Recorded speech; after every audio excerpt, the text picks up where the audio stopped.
Music. During the Tang Dynasty, Guifei grew up very comfortably. Her father held an important role as a census official, making their family status nothing to turn your nose at. Even so, Guifei eventually ended up with far, far more than she probably imagined in her youth. During that time period, families arranged the marriages of their sons and daughters, most often to improve their social standing and wealth. In Guifei's case, she gave her family one huge leg up when she married the Prince of Shou at just 17 years old. That made her a princess and quite possibly the future empress, and she managed to do it all while standing out in a most unexpected way. By all accounts, Guifei boasted exceptional beauty, which is probably just another reason she got selected to marry the prince. But her beauty stood out for another reason. At the time, Chinese beauty standards leaned towards a woman having a plumper figure, and Guifei certainly lived up to this ideal.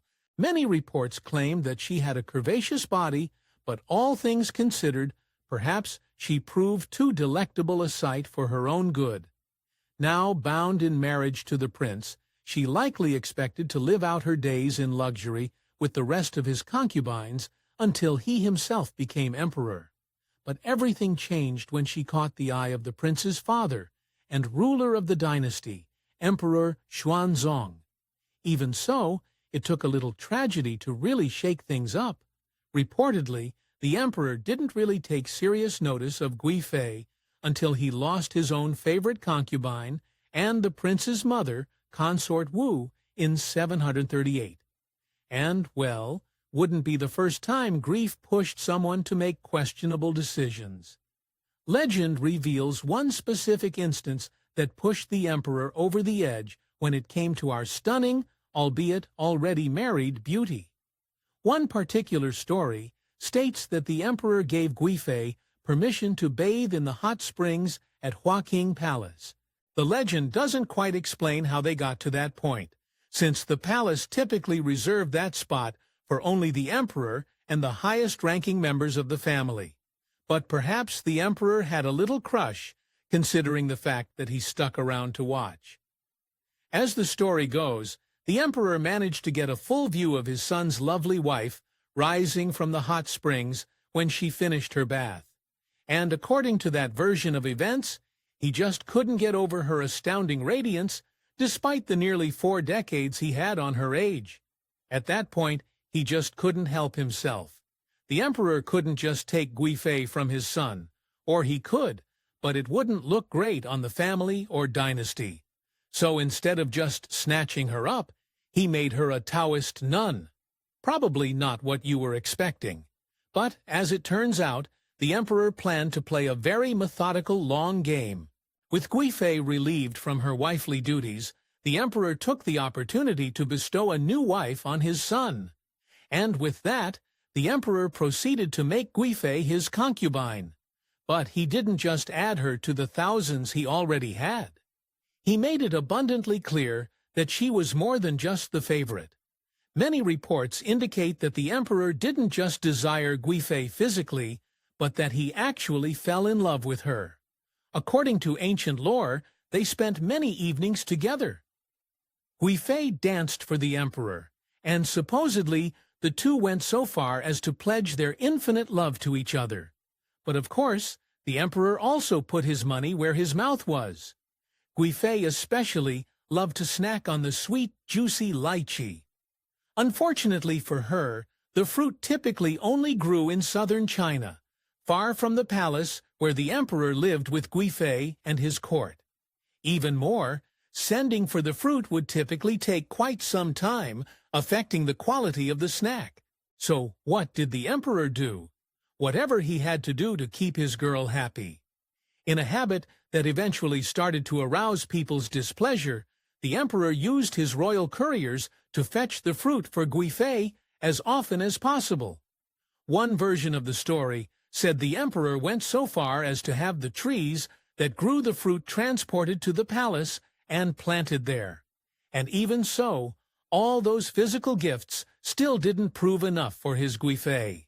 In the end, The intangible things he gave her proved the most valuable of all.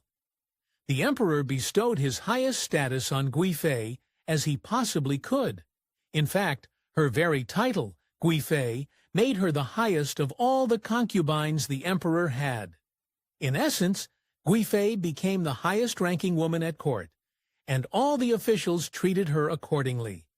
But the course of love never did run smooth, and even when it came to their whirlwind passion, things between Guifei and the emperor eventually hit some extremely rough patches.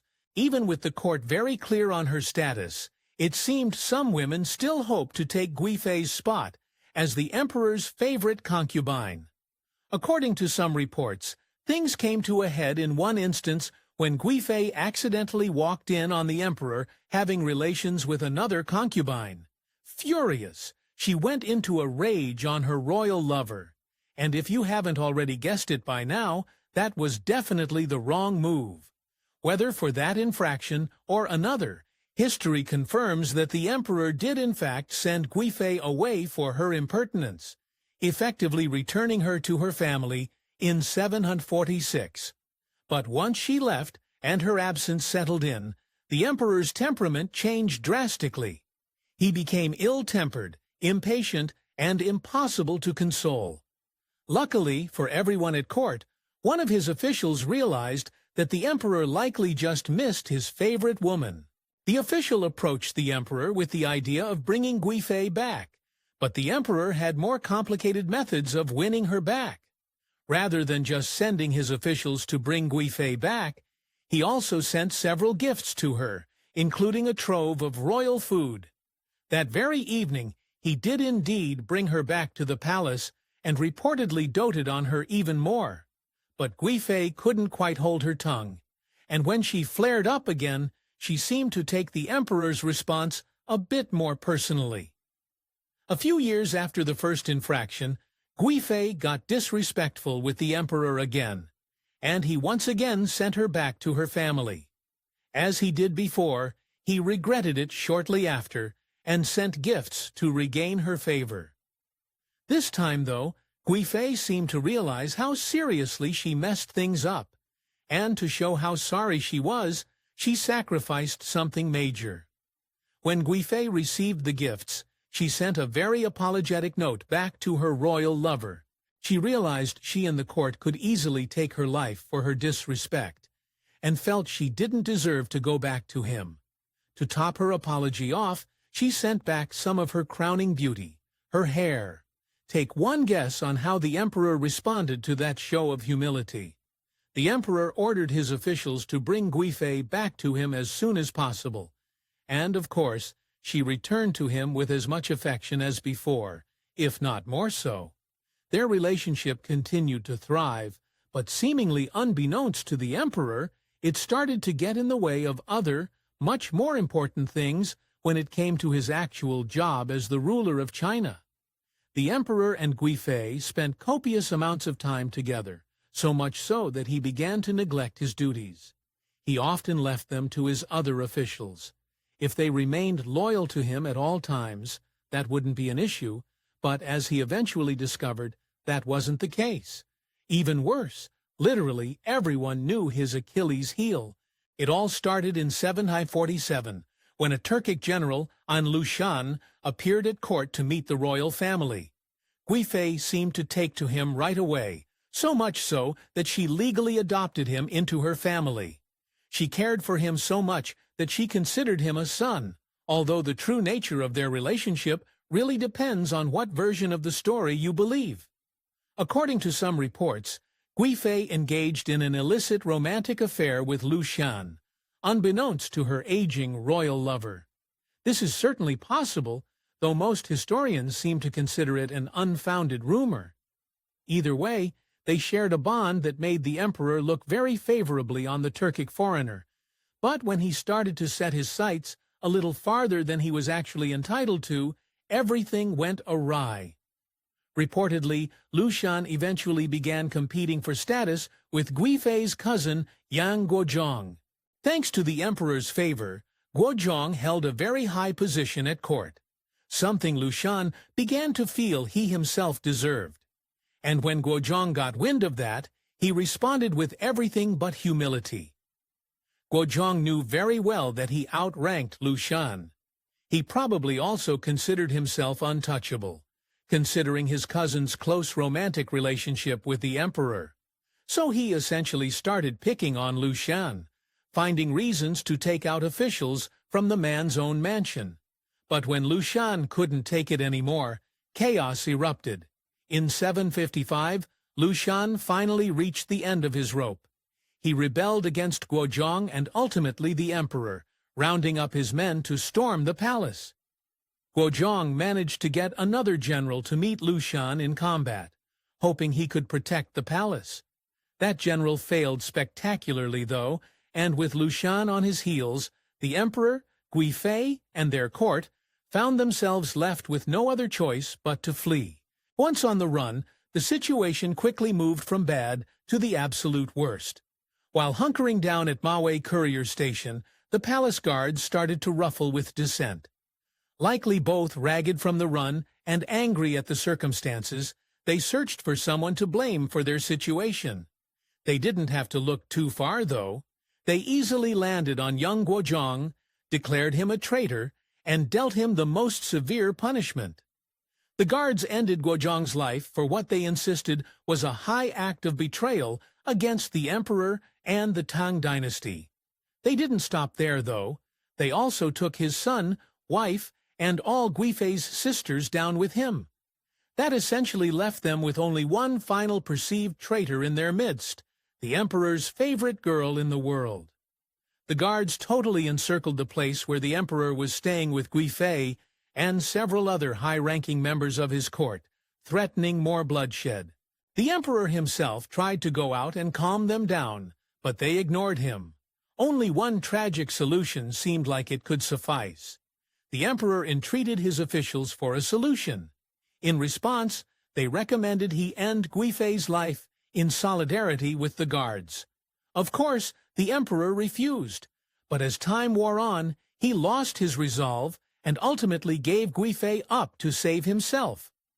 All things considered, though, he at least tried to give her the most dignified ending possible. Rather than giving her to the angry guards, the emperor made his officials take her to a Buddhist temple. There, they provided her with a silk cord to end her own life, which the country traditionally saw as the most noble way to go. Her burial, unfortunately, didn't turn out to be quite as honorable as the emperor properly hoped. The officials buried Guifei there near the street. They didn't make a coffin for her, but they did wrap her in fine cloth and bury her with her fragrances. And so the guards relented, returning to their support for the emperor. Eventually, they defeated Lu Shan and returned to the palace, where the emperor seemed to finally come to terms with the incredibly high price Guifei paid for his safety. Once he safely returned to the capital, the emperor sent his men to find Guifei's body and give her a proper burial, a mission done in secret. They found her body quite decomposed, but managed to properly bury her, bringing the emperor the fragrances buried with her as a memorial. The emperor fell apart, reportedly sobbing over the memento, and judging by his next act, perhaps he never really let it go. The emperor commissioned a portrait created in Guifei's honor. He placed it in a special place in one of his palaces and reportedly went to see it very often. But even that didn't turn out to be enough to quell the emperor's grief. As the legend goes, the emperor besought a priest to try to contact Guifei in the spiritual realms. That sounds like the highest level of grief with a nice dose of remorse over his actions thrown in.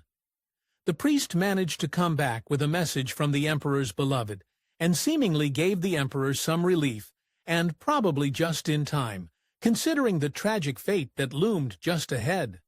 According to several historians, the dynasty never truly recovered from the Lu Shan rebellion, leaving it vulnerable to other conflicts as well as natural disasters. In just 8 years, the Tang Dynasty had begun to spiral and would eventually fall in 907 AD, losing power completely. Intriguingly enough, some people still found a way to blame it all on Guifei, and not just for distracting the emperor or bringing her family into court. Some of the locals took their accusations of Guifei even further, insisting a foreign country somehow sent her to China with the very intention of tearing down the dynasty. All facts considered, that seems entirely untrue, but it does show how angry the people felt.